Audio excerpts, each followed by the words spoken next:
முதலாவதாக அரங்கில் நம்மோடு இணையும் விஜய் ஆதரவு நரேஷ்குமார் அவர்களை வரவேற்போம். வணக்கம்.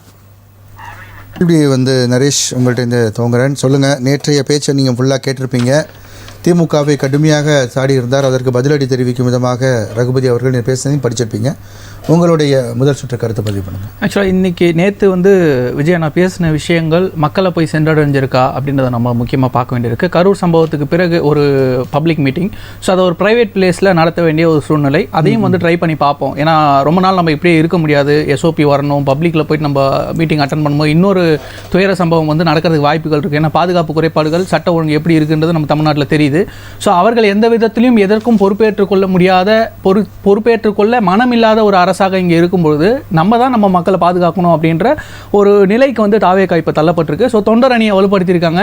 அந்த தொண்டர் அணியின் பாதுகாப்பில் இப்போ ஒரு தனியார் கல்லூரியில் அந்த ஒரு நிகழ்ச்சியை ஏற்பாடு பண்ணி ஸோ குறுகிய மக்களை அழைச்சி அங்கே மக்கள் சந்திப்பை நடத்தியிருக்காரு. ஸோ இது ஒரு ஆரம்ப கட்டமாக நம்ம பார்க்கலாம். ஸோ இந்த ஒரு இன்னொரு பரிமாணம் அடைஞ்சிருக்கு அப்படின்னு நம்ம பார்க்கலாம். ஏன்னா இருக்கின்ற சூழ்நிலையை பயன்படுத்தி தான் நம்ம இன்றைக்கி அரசியல் பேச வேண்டிய, செய்ய வேண்டிய காரணத்துக்கு, கட்டாயத்துக்கு இன்றைக்கி தாவேகா தள்ளப்பட்டிருக்கு. ஸோ அந்த சூழ்நிலையும் பயன்படுத்தணும். நம்ம முடக்கணும்னு நினைக்கும் போது அதை எப்படியெல்லாம் முடக்கணும்னு நினைக்கிறாங்களோ அதை எதிர் திசையில் நம்ம எதிர்நீச்சல் போட்டு நம்ம பயணிக்க வேண்டிய கட்டாயத்தில் இருக்கின்றதை தாவேகா தலைவரும் உணர்ந்திருக்கார். ஸோ அப்படி தான் அந்த பேச்சு இருக்குது. முக்கியமாக நீங்கள் கேட்கும்போது ஒன்று சொன்னீங்க, ரகுபதி அவர்கள் பாஜகவுடைய சி டீம் தாவேகா அப்படின்னு இன்றைக்கி பேசியிருக்காரு. ஏன் இப்போ சி பொசிஷன் கொடுத்துருக்காங்கிறது வியப்பாக இருக்குது. ஒருவேளை பி பொசிஷன் அவங்களே எடுத்துக்கிட்டாங்கன்னு நினைக்கிறேன். அதனால் சி பொசிஷனை இப்போ கொடுத்துருக்காங்க போல். ஸோ ஏன்னா இந்த மறைமுக கூட்டணி, நேரடி கூட்டணி இதெல்லாம் எதுவுமே கிடையாது. எங்களுக்கு அரசியல் எதிரி, கொள்கை எதிரி யாருன்றதை முதல் மாநாட்டிலிருந்து ரொம்ப தெளிவாக பேசிக்கிட்டு இருக்காங்க. ஸோ அவர்கள் செய்யக்கூடிய தமிழ்நாட்டுக்கான அரசியலை, மண்ணுக்கான அரசியலை தான் தமிழக வெற்றி கழகம் எடுக்க போகுதுன்றது ஆரம்ப காலத்திலேருந்து பார்த்துக்கிட்டு இருக்கோம். ஸோ ஆனால் இன்னமும் திமுக இப்படி ஒரு சாயம் பூசுகிற வேலை, சி டீம் பி டீம்னு சாயம் பூசுகிற வேலை அவங்களுக்கு இருக்கக்கூடிய ஒரே பிரம்மாஸ்திரம் அது மட்டும்தான். பாஜக எதிர்ப்பை மட்டுமே வைத்து தமிழகத்தில் ஆட்சி அமைத்து விடலாம் திரும்பவும் அப்படின்ற ஒரு கனவுல இருக்காங்க. ஒரு நல்லாட்சி கொடுக்கலாம், மக்களுக்கு நல்லது செய்யலாம், சட்ட ஒழுங்கை சிறப்பாக பாதுகாக்கலாம், அதிகாரிகள் கிட்ட நம்ம கண்ட்ரோலை எடுத்துக்கலாம். எதுவுமே இல்லாமல் பாஜக எதிர்ப்பு, அதற்கு நாங்கள் மட்டும்தான் ஒரே அத்தாரிட்டி, வேறு யாரும் இதில் பங்கு கொண்டாட முடியாதுன்ற அளவுக்கு அவங்களுடைய நெரேட்டிவ் செட் ஆகிட்டு. முதலமைச்சர் கூட சமீபத்தில் பேசும்போது கூட ஆங்கொன்றும் இங்கொன்றுமாக நடக்கக்கூடிய விஷயங்களை, சட்டம் ஒழுங்கு தமிழ்நாட்டில் சரியில்லைன்ற மாதிரி ஒரு பிம்பத்தை ஏற்படுத்துறாங்க. ஒவ்வொரு நாளும் ஒரு இடத்துலையும் நம்ம கொலை, கொள்ளை, கற்பழிப்பு எல்லாத்தையும் செய்திகளாக பார்த்துக்கிட்டு தான் இருக்கோம். நம்ம ரீசெண்டாக நடந்த கற்பழிப்புகளுடைய எண்ணிக்கை தமிழ்நாட்டில் எந்த அளவுக்கு உயர்ந்திருக்குன்ற ரிப்போர்ட்டையும் நம்ம பார்த்தோம். இதெல்லாம் பார்த்துட்டு அவர் அங்கொன்றும் இங்கொன்றும் அப்படின்னாருன்னா அவர் கண்மூடித்தனமாகத்தான் ஆட்சி செய்கிறாருன்னு நம்ம புரிஞ்சுக்க வேண்டியிருக்கு. ஏன்னா நம்மளை சுற்றி இருக்கிற எல்லாமே கடிவாளம் கட்டின ஒரு குதிரையை போல முதல்வர் இன்னைக்கு செயல்படுறாரோ அவர் பேசுகிறத வச்சு, அப்படி தான் நம்ம புரிஞ்சிக்க முடியுது. ஏன்னா நடக்கிற எல்லாத்துமே எங்கொன்றோ அங்கொன்று இங்கொன்று நடக்குதுன்னா ஏன் அப்போ சாலையில் இறங்கி அவ்வளோ பேர் போராடுறாங்க? இப்போ கடந்த வாரத்திலே நம்ம எத்தனை ஒரு மரணங்களை பார்த்தோம், எத்தனை கொலைகளை பார்த்தோம். ரவுடிகளை சுட்டு பிடிக்கக்கூடிய இந்த கலாச்சாரம் எங்கேருந்து வருது? யூபியை பார்த்து அன்றைக்கி பேசிக்கிட்டு இருந்தாங்கல்ல, யூபியில் இவ்வளோ என்கவுண்டர்ஸ் நடக்குது, அதில் எவ்வளோ போலி என்கவுண்டர்ஸ்னு தெரியல. யோகி ஆதித்யநாத் வந்ததுலேருந்து இப்படி தான் சட்டத்தை கையில் எடுத்து செயல்படுறாருன்னு பேசிக்கிட்டு இருந்ததே திமுக. இன்றைக்கி அவங்க ஆட்சியில் என்ன நடக்குது? காவல்துறை யார் கட்டுப்பாட்டில் தான் இருக்காங்க? ஏன் சுட்டு பிடிக்க வேண்டிய காரணம் எங்கே வருது அப்படின்ற கேள்வி இருக்கு இல்லையா? ஸோ அதற்கான சரியான பதில்களும் கிடையாது. நம்ம என்ன, நீங்கள் வெளிநாடு போகிறீங்க, முதலீடு ஈட்டுறது வந்தீங்களே, எங்கே அந்த முதலீடு? வெள்ளை அறிக்கை கொடுங்கன்னு எதிர்க்கட்சி தலைவர் கிட்ட அவரையும் மதிக்கிறதில்ல. வெள்ளை பேப்பரை தூக்கி ஆட்டி காட்டி மக்களையும் அசிங்கப்படுத்துறது, ஒரு கட்சியினுடைய எதிர்க்கட்சி தலைவர் முன்னாள் முதல்வரையும் அசிங்கப்படுத்துறது, இதுதான் இவங்களுடைய 75 வருட அனுபவம் சொல்லி கொடுத்தது. ஒரு மேடையில் ஏறி வைணவம்னா எப்படி, சைவம்னா எப்படின்னு சொல்லிட்டு கொச்சையாக பேசக்கூடிய ஒரு அமைச்சரை வளர்த்திருக்கக்கூடியது தான் இவங்களுடைய 75 வருஷ பவள விழா அனுபவம். இப்படிப்பட்டவர்கள் இவர்களை பார்த்து தற்கொலை சொல்றாங்க. ஆமா, இவங்க செய்யக்கூடிய ஆட்சி எந்த அளவுக்கு கேலி கூத்தா இருக்கு அப்படின்னா, எனக்கு அடிக்கடி தோன்றது என்னன்னா, அந்த 23ஆம் புலிகேசி படம் தான் எனக்கு அடிக்கடி ஞாபகம் வருது. அந்த மாதிரியான ஒரு ஆட்சியாக தான் இங்க போய்கிட்டு இருக்கு. இங்க முதல்வர் கட்டுப்பாட்டில் காவல்துறை இருக்கா, அரசு துறைகள் இருக்கா அப்படின்றதே கேள்விக்குறியா இருக்கு. ஏன்னா இப்போ சவுத்தில் ஒரு மாணவி கொல்லப்பட்டாங்க, காதலுக்கு மறுப்பு தெரிவித்ததாக அவங்கள குத்தி கொல்லப்பட்டாங்க இல்லையா? அந்த செய்தியை அமைச்சர்கிட்ட சொல்கிறாங்க. அமைச்சர் அப்படியா, நான் நடந்ததை செய்தியில் கூட பார்க்கல. அதாவது முன்னாடி துப்பாக்கி சூட்டை நான் தூத்துக்குடியிலேருந்து செய்தியில் பார்த்தேன் எனக்கு தெரிஞ்சது அப்படின்னு சொல்லக்கூடிய முதல்வரை விமர்சிக்கக்கூடிய இதே நபர்கள் தான் இன்னும் பார்க்கவே இல்லை அப்படின்ற சம்பவம் நடந்து 4 மணி நேரம் ஆகுது. அப்போ எந்த அதிகாரிகள், எந்த துறை அமைச்சர் கண்ட்ரோலில் இருக்காங்க, எந்த துறை முதலமைச்சர் கண்ட்ரோலில் இருக்குன்றது புரியல.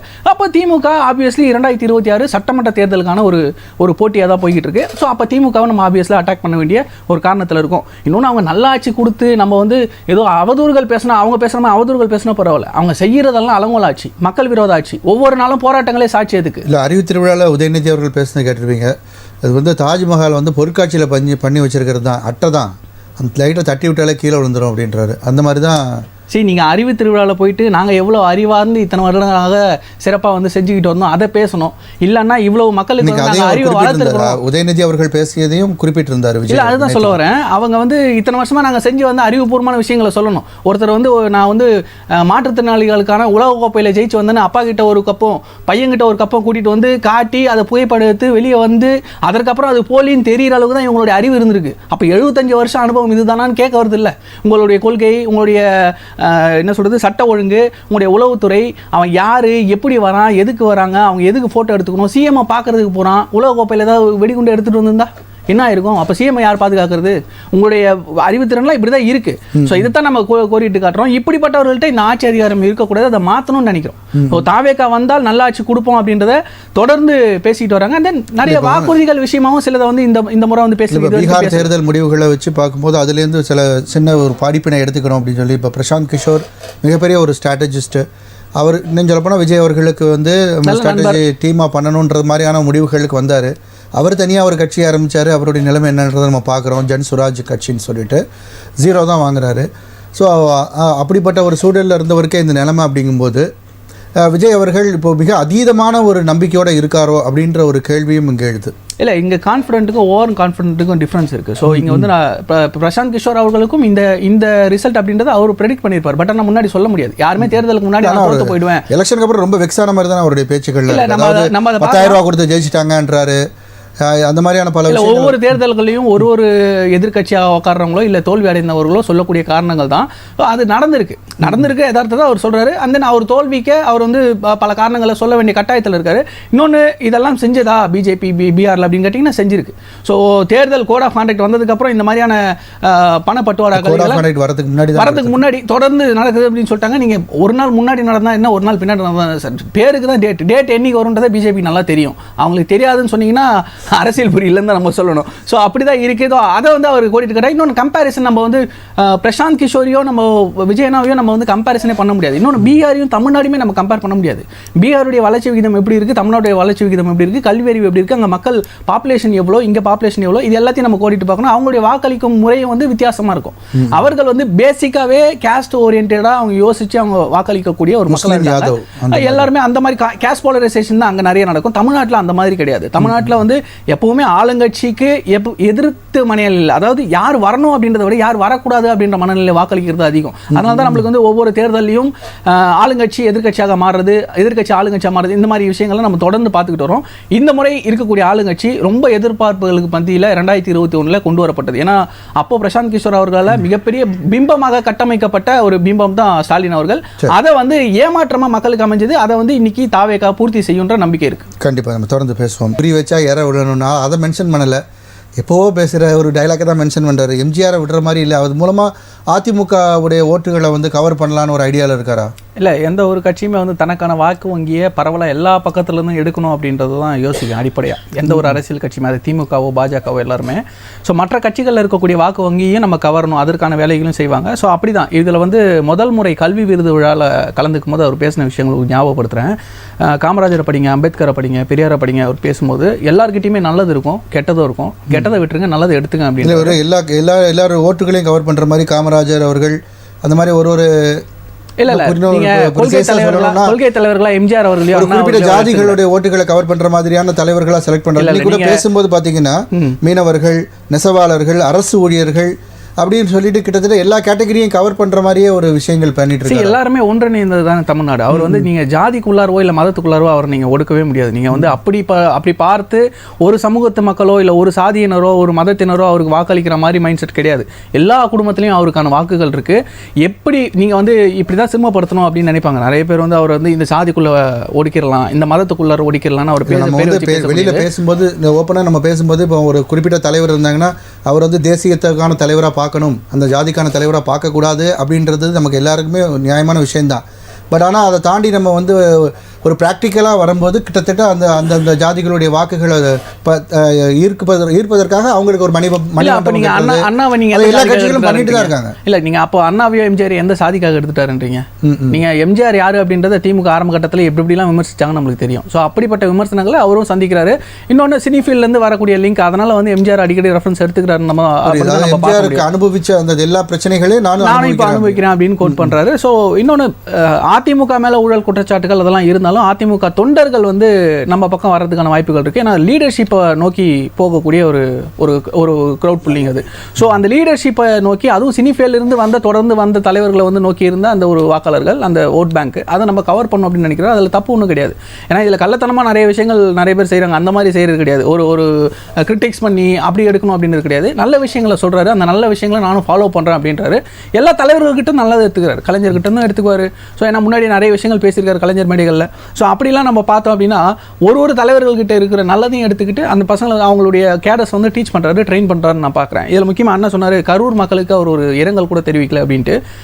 கரூர் மக்களை சந்தித்ததுக்கு அப்புறம் சிறப்பு பொதுக்குழு கூட்டம் நடந்தது. அங்கே வந்து ஆரம்பத்திலேயே முதல் தீர்மானமே கரூர் மக்கள் இறந்தவர்களுக்கு அவர் தீர்மானமாக போட்டாங்க. அண்ட் தென் அவங்களுக்கு ஒரு இரங்கலும் அங்கே 2 நிமிஷம் மௌன அஞ்சலியும் வந்து செலுத்தப்பட்டது. ஸோ அது செய்யாமலாம் இங்கே வரல, எல்லாரும் செஞ்சு தான் வந்துட்டு இருக்காங்க. அண்ணா மேபி பார்க்கலன்னு நினைக்கிறேன்.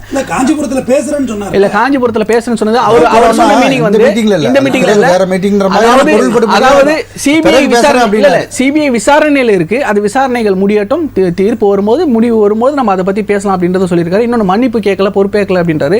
யாரிடம் மன்னிப்பு கேட்க வேண்டுமோ அவர்களிடம் எல்லோரிடமும் மன்னிப்பு கேட்டு விட்டார் பகிரங்கமாக. அவர்கள்கிட்ட அவர் பொறுப்பை ஏற்றுக்கிட்டாரு. இதை பொதுவெளியில் வந்து மற்றவர்கள்ட்ட பேசி பழியை நான் போட்டுக்கிட்டேன்ற மாதிரி இருக்கக்கூடாதுனால தான் யார் பாதிக்கப்பட்டாங்களோ அவங்ககிட்ட நான் மன்னிப்பு கேட்கணும், மன்னிப்பு கேட்டுட்டேன். அந்த இழப்பை யாராலும் ஈடு செய்ய முடியாது. அவர்கள் மேலே பழி போடுறதோ இவர்கள் மேலே பழி போடுறதோ, இன்னைக்கு வந்து முதலமைச்சர் சொல்லிட்டார் யார் மேலேயும் பழி போட வேண்டாம், யாரும் விருப்பப்பட்டு இதை செய்ய மாட்டாங்க அப்படின்னு சொல்லிட்டு. ஆனால் அந்த கட்சிக்காரர்கள் எல்லாருமே, திமுக சேர்ந்த எல்லாரும் அமைச்சர்கள் இருந்து எல்லாருமே அவர் மேலே தான் பழி போட்டுட்டு இருந்தாங்க. 41 பேர் கொன்ற கொலைகாரன்னு போஸ்டர் அடிச்சு ஓட்டினாங்க. இதெல்லாம் யாரும் கேட்கல. ஸோ இதெல்லாம் அவதூறுகள். ஆனால் தாவேகா சைடில் இது அரசியலாக பண்ணலை. இது வரைக்கும் ஜென்யூனாக போயிட்டு இருக்காங்க. அந்த சிபிஐ விசாரணை நடக்குது, ஆஜராயிருக்காங்க, ஒத்துழைப்பு கொடுக்குறாங்க. இப்போ அமலாக்கத்துறை விஷயத்தையும் இங்கே பேசினார், மணல் கொள்ளையை பற்றி பேசினார். இப்போ வந்து சிபிஐ வழக்கு விசாரணைக்குள்ளார விஜய் மாட்டிக்கிட்டாரு, அவர் வந்து விசாரணைக்கு ஒத்துழைக்கிறார் அப்படின்னா அவர் ஒத்துழைக்கிறார். ஆனால் இங்கே இடி வந்து சில ஆதாரங்களை எடுத்து மணல் கொள்ளையில் இத்தனை யூனிட் வந்து இங்கே அதிகாரப்பூர்வமாக எடுத்திருக்காங்க. இவ்வளவு 1000 கோடிகள், 4370 கோடிகள் கிட்ட இவங்க வந்து இல்லை சம்பாதிச்சிருக்காங்க. இதற்கான விசாரணையை எடுக்கணும், டிஜிபிக்கு உத்தரவிடுங்கள்னு உயர்நீதிமன்றத்தில் போயிருக்காங்க. ஆனால் அந்த வழக்கை எடுக்க மாட்டேன் அப்படின்னு சொல்லிட்டு சண்டை போட்டு நிற்கிறது திமுக அரசு. இதை முக்கியமாக நம்ம பார்த்தா 2024 டிஜிபிக்கு உத்தரவு போட்டிருக்காங்க. நம்மளுடைய கேலி கூத்து என்ன அப்படின்னா, நம்மளுக்கு இன்னும் டிஜிபி அப்பாயிண்ட் பண்ணல. நம்ம பொறுப்பு டிஜிபி வச்சு தான் நம்ம இன்னும் ஆட்சி நடத்திக்கிட்டு இருக்கோம். ஸோ இப்படிப்பட்ட காலகட்டத்தில் நான் விசாரணையை ஒத்துழைக்க மாட்டேன், விசாரிக்கவே கூடாது அப்படின்னு சொல்றது வந்து விரிவாக பேசுவோம் சார். ஒரு இடைவெளி எடுக்க வேண்டியிருக்கு, இடைவெளி தொடர்ந்து பேசுவோம். நிறைய விஷயம் சொன்னாரு, கொஞ்சம் நேரம் கொடுங்க. ஆக்சுவலாக வந்து இவங்களை வச்சிருக்கலாம்ல, ஏன் அவங்கள வைக்கல, இவங்க வைக்கல, இங்கே கேட்குறாங்க இல்லையா? ஸோ அம்பேத்கர் ஏன் திமுக எடுக்கல? சமூக நீதி பேசுறீங்க, எல்லாரும் தலித்களுக்கு ஒடுக்கப்பட்டவர்களுக்கு நாங்கள் தான் அப்படின்னு சொல்கிறீங்க. அம்பேத்கரை நீங்கள் ஏன் வைக்கல? அன்னார் வெளியத்து கூட ஒரு சிலை இல்லை, அதை நம்ம கேட்க முடியுமா? ஸோ ஒவ்வொரு கட்சிக்கும் ஒரு ஸ்ட்ராட்டஜி இருக்குது, அவங்க பண்ணுறாங்க. அண்ணா சொன்னார் திமுகவுடைய வாக்கு அப்போ உங்களுக்கு வேண்டாமா அப்படின்றாரு. அவர் இன்னும் புரியலன்னு நினைக்கிறேன். வாரிசு அரசியலில் திரும்ப சொல்கிறதுக்கு காரணம் என்னென்னா, திமுகவில் வாரிசு அரசியலுக்கான எதிர்ப்பு குரல் நிறைய வளர்ந்துக்கிட்டு இருக்குது. அடிமட்டத்தில் அந்த தொண்டர்கள் நிறைய பேர் இன்னமும் நான் போஸ்டரே ஓட்டிக்கிட்டு இருக்கேன், கொடி கட்டிக்கிட்டு இருக்கேன், ஆனால் வந்து எம்எல்ஏ பிள்ளைக்கு, மந்திரி பிள்ளைக்கு, முதலமைச்சர் பிள்ளைக்கு மொத்தம் எல்லா வாய்ப்புகளும் கிடைக்குது அப்படின்ற வெறுப்பில் இருக்காங்க. அதனால தான் அந்த வாரிசு அரசியலை அவங்க ரொம்ப துணிஞ்சு இன்னமும் வந்து அழுத்தி சொல்கிறாங்க. அந்த பக்கம் இருந்தும் வாக்குகள் தாவேகா பக்கம் வரத்தான் போகுது, அது வராமலாம் போகாது. முக்கியமாக அண்ணன் கேட்டார், வீடு திட்டம் வந்து பேசினார் இல்லையா? ஸோ அது வந்து கலைஞர் கொண்டு வந்தார் அப்படின்னு சொல்லிட்டு. அது வந்து 1970 கொண்டு வந்தாங்க, அதுக்கப்புறம் பெயர் மாற்றம் பெற்றது, இன்னும் வந்து போயிட்டு இருக்கு. ஆனால் 100% நீங்கள் கொடுத்து முடிக்கல. முக்கியமாக அதில் அவர் அழுத்தி சொல்கிறது நிரந்தரமான வீடு. நிரந்தரமான வீடுன்றதுக்கு பட்டாவோட வீடு அப்படின்றது. கலைஞர் அவர்கள் அவருடைய அரசாணையில் பட்டா கொடுத்த வீடுகள் தான் ஆக்கிரமிப்பு இடங்களில் இருக்குன்னு சொல்லி இப்போ அகற்றிருக்காங்க. அது என்னால் ப்ரூவ் பண்ண முடியும். அவ்வளவு வீடுகளையும் அடிச்சுட்டு கலைஞரை நம்பி தான் நாங்கள் வீடு கட்டணும், அவர் சொன்னாங்க, அவங்க கொடுத்த டாக்குமெண்ட் என்கிட்ட இருக்குதுன்றாங்க. ஸோ அப்போ நீங்கள் கொடுத்ததே வந்து ஏதோ பேருக்கு நான் வாக்குறுதியாக கொடுத்துட்டோன்னு நிறைவேற்றின மாதிரி தான் நீங்கள் கொடுத்தீங்க. அதை அவர் உறுதிப்படுத்தணும்னு நினைக்கிறாரு. பட்டாவில் இடத்துல நிரந்தர வீடுன்றாரு.